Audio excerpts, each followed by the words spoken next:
కటక్ వేదికగా జరిగిన మన టీమిండియా అలాగే ఇంగ్లాండ్ మ్యాచ్లో మన టీమిండియా 2 మ్యాచ్లు గెలిచి సిరీస్ను సొంతం చేసుకున్నారు. అలాగే ఇంగ్లాండ్ టీం ఈ సిరీస్ను కోల్పోయింది. ఇంగ్లాండ్ టీం బౌలింగ్లో ఆదిల్ రషీద్ ఒక్కడే నిలకడగా బౌలింగ్ చేస్తున్నాడు. ఇక చాలామంది బౌలర్ చాలా పరుగులు సమర్పించుకున్నారు. ఇంగ్లాండ్ బౌలింగ్ అయితే చాలా దారుణంగా తయారైంది. లాస్ట్ టీ20 సిరీస్ లాగానే ఈ మ్యాచ్ కూడా వాళ్ళు వీక్ పర్ఫార్మెన్స్తో సిరీస్ను కోల్పోయారు.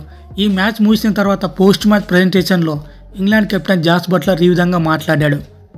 టీ20 సిరీస్ లాగే ఈ వన్డే సిరీస్ కూడా మాకు చాలా కలిసి రాలేదు. ఈ సిరీస్ కూడా ఓడిపోవడంతో మాకు కొంచెం నిరాశ మిగిలింది.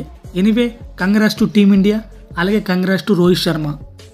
ముఖ్యంగా రోహిత్ శర్మ ఈ మ్యాచ్లో పవర్ఫుల్ బ్యాటింగ్ ఆడి మా ఇంగ్లాండ్ బౌలర్ని చితగ్గొట్టి పడేశాడు. రోహిత్ శర్మ లాంటి బ్యాట్స్మెన్స్ ఒక్కసారి క్రీజ్లో నిలబడి చివరి వరకు ఆడితే ఖచ్చితంగా టీమిండియానే గెలుస్తుంది.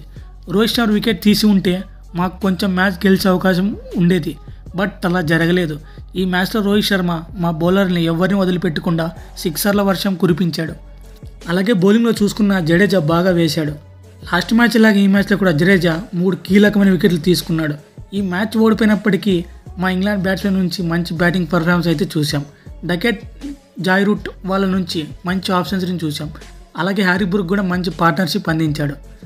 చివరిలో లివింగ్స్టన్ కూడా బాగానే ఆడాడు. క్రికెట్లో గెలిపోవటం అనేది సర్వసాధారణం. మ్యాచ్ ఓడిపోయినప్పటికీ మాకు కొంచెం నిరాశ మిగిలింది. బట్ జరగబోయే ఛాంపియన్స్ ట్రోఫీ కోసం బ్యాటింగ్లో అలాగే బౌలింగ్లో కొన్ని మార్పులు చేసుకొని బాగా ఆడడానికి ప్రయత్నిస్తాం. ఇది ఫ్రెండ్స్ ఇవాల్టి వీడియో. ఫ్రెండ్స్, ఈ వీడియో చివరి వరకు చూసినందుకు very thankful to you. Friends, ఈ వీడియో నచ్చితే దయచేసి మన ఛానల్ సబ్స్క్రైబ్ చేయడం మాత్రం మర్చిపోకండి. Thank you for watching.